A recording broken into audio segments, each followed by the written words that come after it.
Assalamualaikum warahmatullahi wabarakatuh. Oke, kali ini kita akan membahas tentang sejarah Jalan Lejen Jamin Ginting. Nama Lejen Jamin Ginting sungguh tak asing di telinga warga Sumatera Utara, khususnya warga Karo, yang namanya dijadikan jalan yang membenteng sepanjang 80 km, mulai dari Padang Bulan di Medan sampai Kabanjahe di Tanah Karo. Lejen Jamin Ginting diangkat sebagai pahlawan nasional Indonesia oleh Presiden Joko Widodo pada tanggal 7 November 2014. Oke, kita akan membahas tentang sejarah Lejen Jamin Ginting. Nama lengkap Lejen Jamin Ginting adalah Jamin Ginting Suka. Lahir di Desa Suka, Kecamatan Tiga Panah, Kabupaten Karo. Lahir pada tanggal 12 Januari 1921. Ia mengikuti pendidikan dasar di Kabanjahe dan pendidikan menengah di Medan.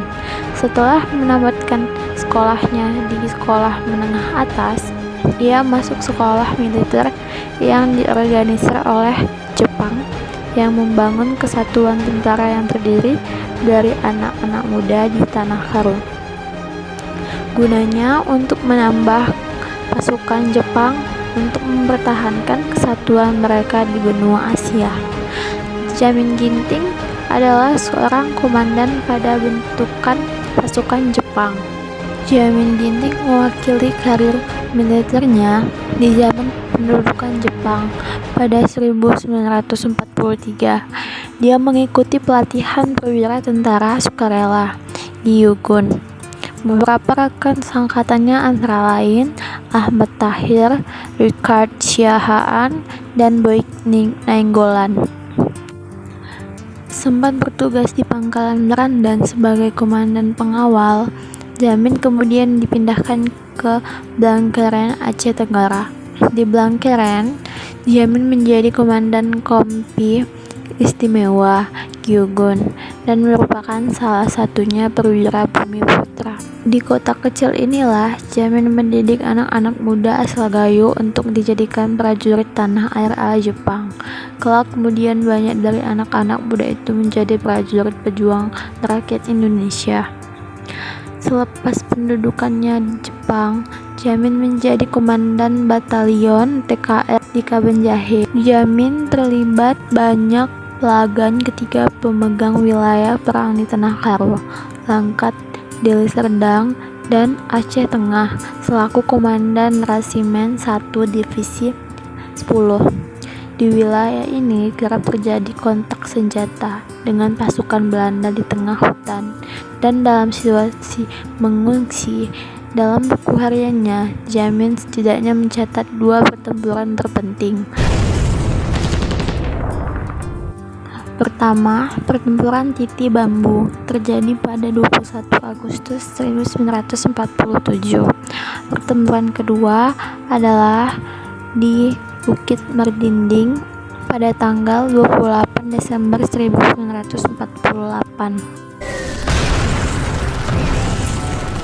Hati-hati di depan jurang, beriringan, jangan sampai ada yang tertinggal. Lalu, Jamin berpartisipasi dalam penumpasan gerakan DITII di Aceh, pimpinan Daud Bewu. Bersama pasukan dari Sumatera Tengah dan Aceh, Angkatan Bersenjata Republik Indonesia berhasil membasmi gerakan ekstremis tersebut. Selain menumpas DITII, Jamin juga dikenal sebagai pejuang Tanah Karo Sumut. Jamin pernah menjabat Kepala Staf Komando Daerah Militer 2 Bukit Barisan. Satuan yang ia pelopori, Kodam 2 Bukit Barisan, sekarang menjadi Kodam 1 Bukit Barisan, merupakan komando wilayahan pertahanan yang meliputi Provinsi Sumatera Utara, Sumatera Barat, Riau, dan Kepulauan Riau. Jamin juga banyak terlibat di perang-perang besar yang pernah terjadi di Indonesia, seperti Medan Area, di pertempuran Medan Area Ginting, tujuan mempertahankan kemerdekaan Indonesia melawan pasukan sekutu dan Belanda yang mencoba mengambil alih Indonesia setelah Jepang menyerah pada 1945.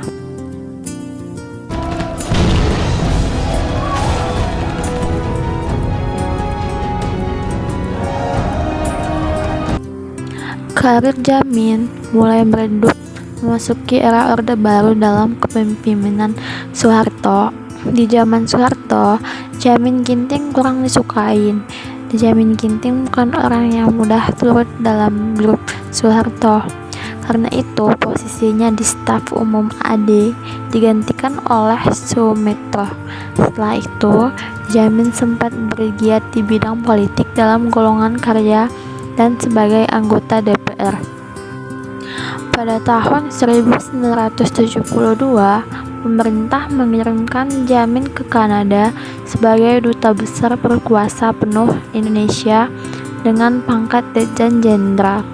Istri Jamin, Rika Starigan, menggambarkan penugasan di Kanada sebagai rasa kelabu dalam hidup suaminya.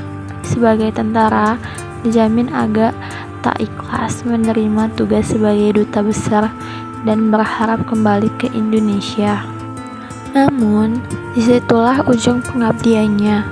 Tak lama di Kanada, pada tanggal 23 Oktober 1974, Jamin Ginting tutup usia dalam usia 53 tahun di Ottawa, Kanada.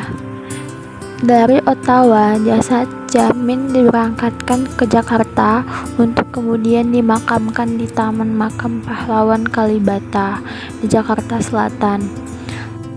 Dan ia meninggalkan 1 istri dan 5 anak, yaitu istrinya bernama Rika Starigan dan 5 anak itu Driamenda Jamin Ginting, Riyahna Jamin Ginting, serta Min Jamin Ginting, Siriana Jamin Ginting, dan Enderia Pengarapan Jamin Ginting.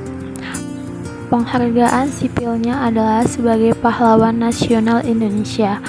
Masa dinasnya dari 1943 sampai dengan 1968. Jabatan yang pernah didudukinya adalah Kepala Staf Kodam 2 Bukit Barisan, Asisten 2 Bagian Perang di TNI, Panglima TT1 Bukit Barisan, Panglima Sumatera Utara, dengan pangkat Mayor Jenderal, menjabat sebagai Wakil Sekretaris Jenderal Front Indonesia di Kabinet Dwi Kora Revisi Kedua, dan penggerak dari pembentukan Gakari yang nantinya akan membentuk Golkar. Sekian dari penjelasan saya, kurang lebih mohon maaf. Assalamualaikum warahmatullahi wabarakatuh.